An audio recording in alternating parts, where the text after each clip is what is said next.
président de la République, Mahamadou Issoufou, a dit lors du lancement de la campagne pour l'accélération de la réduction de la mortalité maternelle, ceci pour réduire le taux de mortalité maternelle infantile, il faut prendre en compte toutes ces causes en s'attaquant aux racines de la pauvreté, en scolarisant les jeunes filles, en améliorant l'état sanitaire du pays et en libérant les femmes des corvées ménagères. Le ministre de la Santé publique, dans son allocution, a rendu un hommage particulier à la première dame, Dr Issoufou Malika, marraine de cette journée qui œuvre sans relâche pour le bien-être des populations. Je voudrais rendre un hommage à toutes celles, à tous ceux qui, à travers la planification familiale, œuvrent pour le bien-être de leur famille et de leur communauté. Je pense particulièrement à la première dame, Dr Malika Issoufou, marraine de cette journée. Ce thème invite à la concertation au sein du couple, car la planification familiale, c'est une affaire du couple. L'objectif visé à travers cette journée est de mener un plaidoyer auprès des décideurs politiques pour la priorisation de la planification familiale comme stratégie incontournable d'un développement social durable. Le clou de cette cérémonie est l'intervention de la première dame, Dr Issoufou Malika, très engagée pour la promotion du bien-être des familles. Consciente des difficultés réelles auxquelles sont confrontées aujourd'hui les femmes lors des accouchements dans les différents centres de santé, Dr Issoufou Malika a remis un don de 60 groupes électrogènes pour alimenter en énergie les CSI de la région qui manquent souvent d'électricité. La cérémonie de cette 7e édition a été également marquée par la remise des attestations aux organismes, associations, ONG, aux hommes et femmes qui œuvrent pour la promotion de la politique de planning familial. Des grands prix et des prix d'encouragement des meilleurs documentaires, reportages et groupes théâtrales sur la planning familiale ont été attribués aux lauréats sélectionnés à l'issue d'un concours organisé par la Direction de la Santé et de Reproduction. Très sensible aux souffrances des femmes et des enfants, Dr Issoufou Malika, science tenante lors de cette visite, a manifesté son assistance et sa solidarité à cette femme qui a accouché détriplée. La région de Zander aussi a célébré avec l'appui financier de l'UNFPA la journée mondiale de la contraception où le lancement officiel des activités a eu lieu à Taketa sous la présidence du secrétaire général de la région. Compte rendu Garb Maman Kabiru et Fajibouka. Contribuer à la création d'un environnement favorable à la planification familiale dans un cadre général et de manière spécifique, faire un plaidoyer auprès des pouvoirs publics, politiques, parlementaires, ainsi qu'auprès de la société civile, les partenaires techniques et financiers et les réseaux des associations de la chefferie traditionnelle et leaders religieux en vue d'accroître leur engagement et soutien à la promotion d'un environnement socio-culturel et religieux favorable à la planification familiale et à la mobilisation des ressources pour la mise en œuvre du plan national de la planification familiale 2013-2020, informer et sensibiliser les populations, en particulier les adolescents et les jeunes, sur l'importance de la contraception. Tels sont les objectifs assignés à cette journée mondiale de la contraception, célébrée le 26 septembre de chaque année, et dont les activités commémoratives de l'édition 2013 sont lancées ce mercredi avec pour thème central « Quand un couple peut planifier ses naissances, il peut planifier sa vie ». Ce thème devait en substance dire le secrétaire général adjoint de la région de Zander qui présidait le lancement à Taketa vise à leur rappeler que le fait qu'un couple planifie ses naissances, il est alors plus un moyen d'investir davantage dans chaque enfant, c'est-à-dire offrir à chaque enfant une nourriture suffisante, une éducation et des soins de santé. Cette occasion qu'offre la commémoration de la journée mondiale de la contraception pour que le Niger récolte finalement les avantages énormes que la planification a à offrir en termes de nombre de vies sauvées et de développement durable ne doit pas être perdu, devait préciser Issa Moussa, et d'indiquer que cet engagement au plus haut niveau résonne encore dans les esprits et les cœurs des Nigériens depuis qu'il a été réaffirmé solennellement le 7 avril 2011 par le président de la République Issoufou Mahamadou dans son discours d'investiture.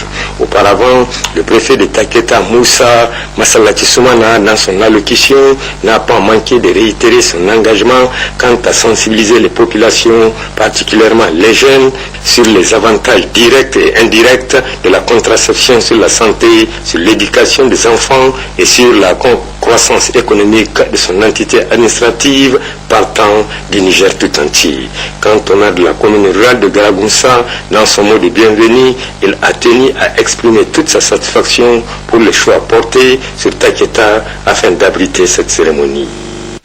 Et puis le président de l'Assemblée nationale, Hama Amadou, vient juste de regagner Niamey, en provenance de Togo, où il a pris part à la cérémonie d'ouverture de la deuxième session ordinaire dite budgétaire du Parlement togolais au titre de l'année 2013. À sa descente d'avion, Hama Amadou a été accueilli par le premier vice-président de l'Assemblée nationale, Daouda Mamadou Marté, et puis salué par les membres du bureau de l'Assemblée nationale. Parlons à présent d'éducation. Le lancement officiel de la rentrée scolaire 2013-2014 à Maradi a été un motif de satisfaction pour la ministre de l'enseignement primaire, mais aussi un gage d'optimisme pour les partenaires techniques et financiers. Je suis effectivement très heureux de passer cette journée de rentrée scolaire ici à Maradi en compagnie de Madame la ministre de l'Éducation. C'est un peu une promesse et un engagement que nous avions pris il y a quelques mois quand les livres qui ont été financés par la France sont arrivés à Niamey. C'était avant l'été et nous avions dit que nous nous retrouverions le jour de la rentrée pour constater que les livres étaient bien arrivés dans toutes les écoles du pays et que les élèves pouvaient en profiter. Et donc c'est ce que nous avons fait ce matin avec la ministre, avec l'ensemble des hautes autorités, puis les autres partenaires techniques et financiers. Nous sommes allés dans plusieurs écoles et nous avons vu à chaque fois que les livres étaient bien arrivés, les fournitures scolaires aussi, et donc ce sont de bonnes bases pour que la rentrée scolaire puisse démarrer, que les enfants puissent travailler dans de bonnes conditions. Je suis optimiste à la fois parce que j'ai vu effectivement aujourd'hui que ici à Maradi les conditions étaient réunies, mais aussi parce que les autres responsables du ministère m'ont dit que c'était la même chose dans les autres communes, y compris dans des communes rurales, donc c'est pas seulement dans les grandes villes.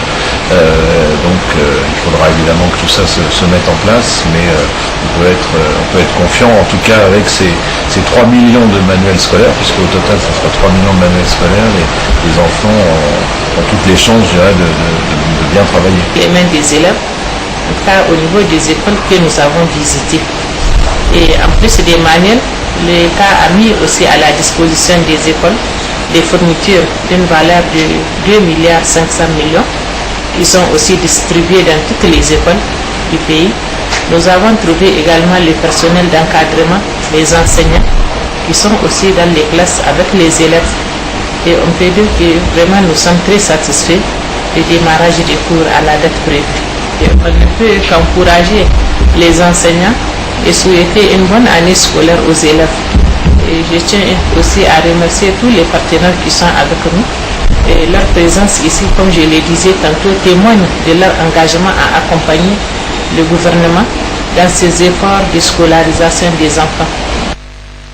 Rentrée scolaire toujours au niveau du secondaire de la région de Dosso. Cette année, le ministère a mis à la disposition de la région des manuels scolaires. Reportage Ousmane Abdou et Habibou Bakou.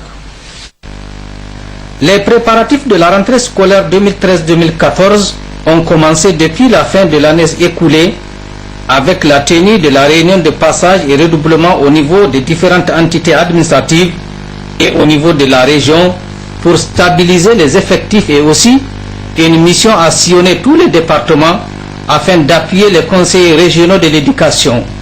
Aussi pour identifier un certain nombre de points qui minent l'école nigérienne. Les propositions de chaque département ont été examinées et des mesures idoines ont été prises. Aussi, les fournitures scolaires et les manuels scolaires ont été mis à la disposition de la région. Le ministère de l'enseignement secondaire a mis à notre disposition des fournitures scolaires et des manuels scolaires. Et le ministère de l'Éducation nationale a mis aussi à notre disposition des fournitures scolaires parce que les commandes avaient eu lieu au niveau de ce ministère pour les collèges. Donc tout ce matériel est venu avant la rentrée. Nous avons fait une répartition de l'ensemble des fournitures et des manuels qui nous sont parvenus, et nous avons appelé les inspecteurs qui les ont mis à leur tour en place au niveau de ces établissements avant la rentrée. Nous avons eu l'honneur d'accueillir la ministre des Enseignements secondaires, accompagnée du ministre de la Jeunesse et Sport, pour le lancement de la rentrée au niveau de Dosso. Ils ont fait un certain nombre d'établissements, puisqu'on n'a pas fait tous les établissements au niveau de la commune de Dosso, qu'ils ont jugé satisfaisants à la fin de la réunion. Et lors de ces visites, nous avons eu effectivement des parents d'élèves, des chefs d'établissement qui ont témoigné, parce qu'au niveau du CEGEN, par exemple, le président de l'association des parents d'élèves a eu à dire à la ministre que c'est la première fois depuis près de 10 ans qu'ils ont beaucoup de fournitures par élève au niveau de ces établissements-là. Au niveau, par exemple, d'un CES, on a eu aussi un témoignage vraiment épatant, parce que le président du COGES et le proviseur disent que depuis 2006 que leur établissement est transformé en CES, ils n'ont jamais vu des livres dans leur établissement si ce n'est pas cette année. Sur les manuels, c'est une première fois depuis la création en 2006. Nous n'avons jamais vu un livre, que ce soit en mathématiques ou en français. Quand le second cycle, c'est pour la première fois. Donc c'est pourquoi nous tenons vraiment à remercier et à présenter toutes nos reconnaissances vraiment de ce texte aux autorités de la 7e République. Vraiment, même les élèves, quand ils ont vu, ils ont applaudi. Tout le monde a applaudi parce qu'ils n'ont jamais vu un livre de mathématiques en second cycle. Les autorités de la 7e République comptent beaucoup sur les élèves et les parents pour l'entretien de ces manuels afin qu'ils puissent servir à d'autres générations. Le ministre de la formation professionnelle et technique était ce matin dans le département de Tira. Il a visité le lycée professionnel agricole en chantier et discuté avec le personnel administratif et les élèves sur leurs conditions de travail, notamment par rapport à l'effectivité de la rentrée scolaire. Compte rendu, c'est Soumaïla Ibrahim et Mohamedou Adam. La visite du lycée professionnel agricole, premier de son genre et unique au Niger, est la raison qui motive aujourd'hui le déplacement du ministre des Enseignements professionnels et techniques à Tera. Une des premières étapes de cette visite, le chantier du dit lycée qui s'étendra sur 25 hectares, champ d'expérimentation oblige. Présentement, c'est le bloc administratif et 6 salles de classe à 2 niveaux qui sont en construction et qui seront réceptionnées dans les 6 prochains mois. Pour l'instant donc, les 104 élèves des 2 premières années auxquels s'ajouteront 60 de cette année squattent pêle-mêle dans les différents établissements de la commune de Tera, comme ici au CES où le ministre s'est adressé à eux. Vous savez qu'on dit que le Niger a 2 mamelles, l'agriculture et l'élevage. Et vous, en tant que dans le lycée agricole, c'est vous donc qui vous occupez de tout ça, et de l'agriculture et de l'élevage. Ça veut dire que l'avenir du pays, la lutte contre la faim, la sécurité alimentaire est entre vos mains. C'est sur vous que le Niger compte. Les premières universités américaines ont été des universités agricoles. Donc c'est important que dans notre pays, qu'il y ait des lycées agricoles et des facultés d'agronomie. Plus tard, donc là, vous avez la chance que votre région ait été choisie pour abriter le premier lycée agricole du Niger pratiquement. À part l'IPDR de Polo. Donc je vous exhorte vraiment à continuer. Vous avez tout notre soutien et nous ferons en sorte que les problèmes que vous pourriez rencontrer, donc de leur trouver une solution. Profitant de la visite, les élèves du lycée professionnel agricole ont lu une lettre de doléance au ministre qui n'a pas manqué de les assurer sur le traitement positif à la mesure de ses compétences qu'il compte réserver à ces doléances. Après les élèves, place au personnel administratif d'échanger avec le ministre et de passer au crible les difficultés qui freinent le bon fonctionnement de ce lycée de référence qui présentera ses premiers candidats au baccalauréat cette session. raison suffisante pour le ministre de s'engager dans la recherche immédiate de solutions à toutes les difficultés évoquées qui ont pour entre autres noms manque de personnel enseignant suffisant tant au niveau de la série agricole que la série élevage, éloignement des champs d'expérimentation du cours d'eau. À toutes ces difficultés séances tenantes, des propositions ont été faites avec les cadres du ministère pour des solutions définitives. En marge de ce déplacement, le ministre et son staff ont également visité le centre de formation en développement communautaire en stade de finition et chemin faisant, l'inspection des enseignements moyens de terrain a aussi réussi la visite de la délégation ministérielle. La coopération entre le Niger et le pays du soleil levant se porte à merveille. Le ministre de l'Intérieur, de la Sécurité publique, de la décentralisation et des affaires coutumières et religieuses a réceptionné ce matin un important don de matériel offert par le gouvernement japonais au profit des populations sinistrées du Niger. Ce don est d'une valeur de 16 millions, soit environ 80 millions de francs CFA. Compte rendu Hamzat Mahamadou et Siddiq Abdou. D'une valeur de plus de 80 millions de francs CFA, ce don du gouvernement du Japon au profit des sinistrés des récentes inondations est composé de 7500 couvertures, 5000 bidons jerrycans et 7500 moustiquaires. Ce don de matériel vient en réponse à l'appel à la solidarité internationale lancé le 6 septembre dernier par le gouvernement du Niger. C'est avec un honneur que je participe aujourd'hui à la cérémonie de remise officielle du don de matériel du gouvernement du Japon en faveur des populations nigériennes touchées par ces catastrophes naturelles.